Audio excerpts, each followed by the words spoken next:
ನಮಸ್ತೆ friends, welcome to my cooking channel. ಇವತ್ತಿನ video special ಏನಪ್ಪ ಅಂದರೆ ಗೋಲಿ ಬಜ್ಜೆ ಅಥವಾ ಮಂಗಳೂರು ಬೋಂಡ ಅಂತಾರೆ ಅಥವಾ ಮೈಸೂರು ಬೋಂಡ ಅಂತಾರೆ. ಯಾವುದ್ರಲ್ಲಿ ಕರೆದ್ರೂ ಮಾಡೋ ರೀತಿ ಮಾತ್ರ ಒಂದೇ ವಿಧಾನದಲ್ಲಿ. ಸೊ ಇವಾಗ ಹೇಗೆ ಮಾಡೋದು ಅಂತ ನೋಡ್ಕೊಂಡು ಬರೋಣ ಬನ್ನಿ. ನೀವು ನೋಡ್ತಾ ಇರೋ ಹಾಗೆ ಟೆಕ್ಸ್ಚರ್ ಎಷ್ಟು ಚೆನ್ನಾಗಿ ಬಂದಿದೆ ಬೋಂಡದು. ಸೊ ಹಾಗೆ ಹೇಗೆ ಬರೋದು ಅಂತ ನೋಡ್ಕೊಂಡು ಬರೋಣ. ಮೊದಲನೇದಾಗಿ ನಾನಿಲ್ಲಿ ಒಂದು ಬೌಲ್ ಇಟ್ಕೊಂಡಿದ್ದೀನಿ. ಅದಕ್ಕೆ ನಾನಿಲ್ಲಿ 1 ಕಪ್ ಆಗುವಷ್ಟು ಗಟ್ಟಿ ಮೊಸರು ತೊಗೋತಾ ಇದ್ದೀನಿ. ಗಟ್ಟಿ ಮೊಸರು ಹಾಕಿದ ತಕ್ಷಣ 1 ಸ್ಪೂನ್ ಆಗುವಷ್ಟು ಸಕ್ಕರೆ, ರುಚಿಗೆ ತಕ್ಕಷ್ಟು ಉಪ್ಪನ್ನು ಸೇರಿಸ್ಬಿಟ್ಟು ನಾನಿಲ್ಲಿ ಮೊಸರನ್ನು ವಿಸ್ಕ್ ಮಾಡ್ಕೋತಾ ಇದ್ದೀನಿ. ಮೊಸರಲ್ಲಿ ಗಂಟು ಇಲ್ಲದೆ ಇರೋ ಹಾಗೆ ಕಲಿಸ್ಕೊತಾ ಇದ್ದೀನಿ. ನಾನು ಗಟ್ಟಿ ಮೊಸರು ತೊಗೊಂಡಿರೋದ್ರಿಂದ ಅದು ನೀಟಾಗಿ ಮಜ್ಜಿಗೆ ಥರ ಆಗಬೇಕು. ಅಲ್ಲಿವರೆಗೂ ನಾವು ಇದನ್ನು ಕಲಿಸ್ಕೋಬೇಕಾಗತ್ತೆ. ಹಾಗೆ ನಾನಿಲ್ಲಿ 1.5 ಕಪ್ ಆಗುವಷ್ಟು ಮೈದಾ ಹಿಟ್ಟನ್ನು ತೊಗೋತಾ ಇದ್ದೀನಿ. ಇದನ್ನು ಮೈದಾ ಹಿಟ್ಟಲ್ಲೇ ಮಾಡೋದಾದ್ರಿಂದ ಮೈದಾ ಹಿಟ್ಟನ್ನು ತೊಗೋತಾ ಇದ್ದೀನಿ. ಇದನ್ನು ಸ್ವಲ್ಪ ಮಿಕ್ಸ್ ಮಾಡ್ಕೊಳ್ಳೋಣ. 1 ಕಪ್ ಮೊಸರು ಹಾಗೆ 1.5 ಕಪ್ ಆಗುವಷ್ಟು ಮೈದಾ ಹಿಟ್ಟು ತೊಗೊಂಡಿದ್ದೀನಿ. ಅದಕ್ಕೆ ಸ್ವಲ್ಪನೇ ನೀರು ಹಾಕ್ಕೊಂಡು ನಾವು ಕನ್ಸಿಸ್ಟೆನ್ಸಿ ಹೊಂದ್ಸ್ಕೋಬೇಕಾಗತ್ತೆ. ಮೈದಾ ಹಿಟ್ಟು ಆಗಿರೋದ್ರಿಂದ ಕಲಿಸೋದು ಸ್ವಲ್ಪ ಕಷ್ಟ ಅನಿಸುತ್ತೆ. ಸೊ ಕಲಿಸ್ತಾ ಈಸಿ ಆಗುತ್ತೆ. ನಾನಿಲ್ಲಿ 2 ಟೇಬಲ್ ಸ್ಪೂನ್ ಆಗುವಷ್ಟು ಅಕ್ಕಿ ಹಿಟ್ಟನ್ನು ಸೇರಿಸ್ತಾ ಇದ್ದೀನಿ, ಬಜ್ಜಿ ಗರಿ ಅಂತ ಬರಲಿ ಅಂತ.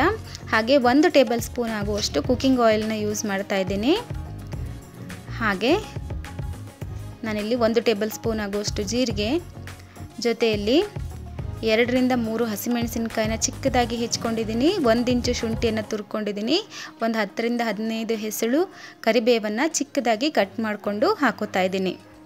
ಇದೆಲ್ಲವನ್ನು ನಾವು ಕಲಿಸುವಾಗಲೇ ಹಾಕ್ಕೊಂಡು ಕಲಿಸ್ಬೇಕಾಗತ್ತೆ.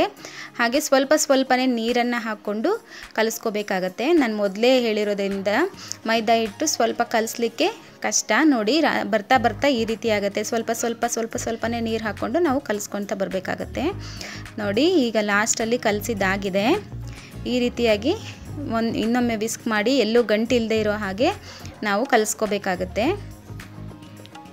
ಒಂದು 3 ರಿಂದ 4 ನಿಮಿಷ ಹಿಡಿಬೋದು ನಾವು ಮೈದಾ ಹಿಟ್ಟನ್ನು ಈ ರೀತಿಯಾಗಿ ಕಲಿಸ್ಕೊಳ್ಳಿಕ್ಕೆ. ಸೊ ಇವಾಗ ನಾನು ಇದನ್ನು ಕಲಿಸಿದ್ದಾಗಿದೆ.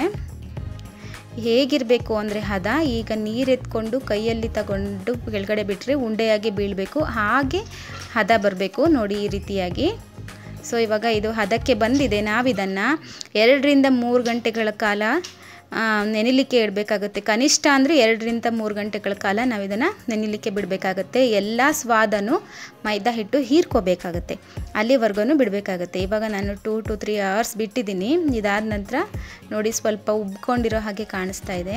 ಇದಕ್ಕೆ ನಾನು ಇಲ್ಲಿ ಅಡುಗೆ ಸೋಡಾನ ನೇರವಾಗಿ ಹಾಕದೆ ಸ್ವಲ್ಪ ನೀರಲ್ಲಿ ಮಿಕ್ಸ್ ಮಾಡಿ ಹಾಕ್ತಾ ಇದ್ದೀನಿ. ನೇರವಾಗಿ ಹಾಗೆ ಹಾಕಿದ್ರೆ ಅಡುಗೆ ಸೋಡಾ ಒಂದು ಕಡೆ ಹೋಗಿ ಕೂತ್ಬಿಡುತ್ತೆ. ಹಾಗಾಗಿ ನಾನಿಲ್ಲಿ ಸ್ವಲ್ಪ ನೀರನ್ನು ಮಿಕ್ಸ್ ಮಾಡಿಬಿಟ್ಟು ಹಾಕ್ತಾ ಇದ್ದೀನಿ. ನೋಡಿ ಇಲ್ಲಿ 1 ಟೇಬಲ್ ಸ್ಪೂನ್ ಅಷ್ಟು ನೀರನ್ನು ಹಾಕಿಬಿಟ್ಟು ಅದನ್ನು ಮಿಕ್ಸ್ ಮಾಡಿ ಹಿಟ್ಟಿಗೆ ಮಿಕ್ಸ್ ಮಾಡ್ಕೊತಾ ಇದ್ದೀನಿ.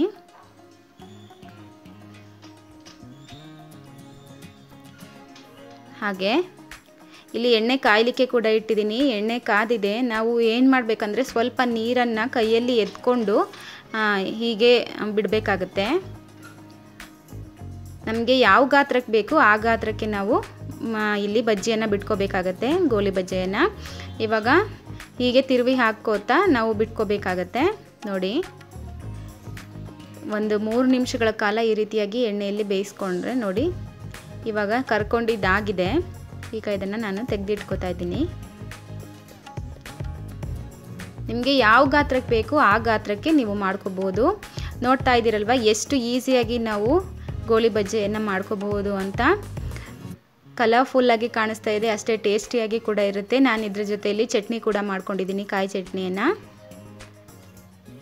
ಹಾಗೆ ಒಂದು ಬೋಂಡನ್ನು ನಾನಿಲ್ಲಿ ನಿಮಗೆ ಮುಟ್ಬಿಟ್ಟು ತೋರಿಸ್ತಾ ಇದ್ದೀನಿ. ನೋಡ್ತಾ ಇದ್ದೀರಲ್ವ ಯಾವ ರೀತಿ ಟೆಕ್ಸ್ಚರ್ ಬಂದಿದೆ ಅಂತ ಹೇಳ್ಬಿಟ್ಟು. ಟೆಕ್ಸ್ಚರ್ ನೋಡಿದ್ರೇ ಗೊತ್ತಾಗ್ತಾ ಇದೆ ಸಾಫ್ಟಾಗಿ ಸ್ಪಂಜಿಯಾಗಿ ಇದೆ ಅಂತ. ನೀವು ಕೂಡ ಇದೇ ರೀತಿಯಾಗಿ ಮಾಡಿ ನೋಡಿ. ಹಾಗೆ ಈ ವಿಡಿಯೋ ನಿಮಗೆ ಇಷ್ಟ ಆಗಿದ್ದರೆ ಲೈಕ್ ಮಾಡಿ, ಶೇರ್ ಮಾಡಿ, ಕಾಮೆಂಟ್ ಮಾಡಿ. ಹಾಗೆ ನನ್ನ ಚಾನಲ್ನ ಸಬ್ಸ್ಕ್ರೈಬ್ ಆಗೋದನ್ನು ಮರಿಬೇಡಿ.